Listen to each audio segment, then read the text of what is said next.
All right. So today you want to talk about relationships.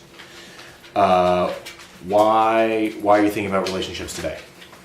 Well, I was just fortunate enough to get to spend Wednesday through Sunday morning traveling, and I got a number of days in Atlanta, Georgia with Claire, who is a former staffer, and then I got And a former farmer. Oh, and a former farmer. And then I got a day in Chicago where I got to see Justin and Alexandra, who are both staffers, but Alexandra was also a farmer. And she was a farmer during my first years here at Longacre, so that's why I'm thinking about relationships. And what is it, how do you think about relationships in the context of Longacre? Well, there's so many. I mean, it's almost like Longacre's built on relationships.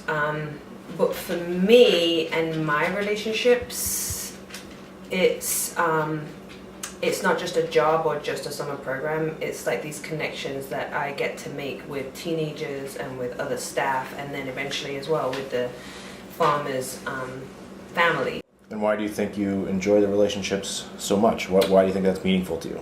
Well, I'm an extrovert, so I really get fed from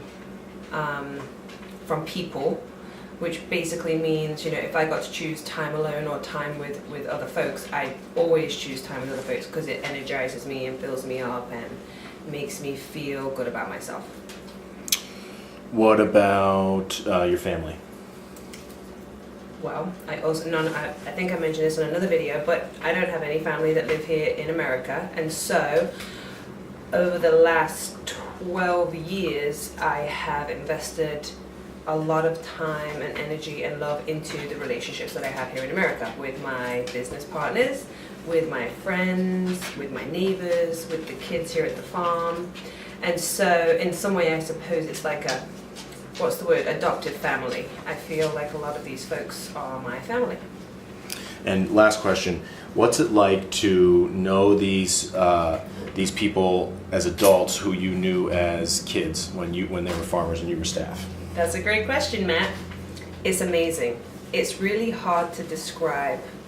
So I'm going to use Alexandra as an example.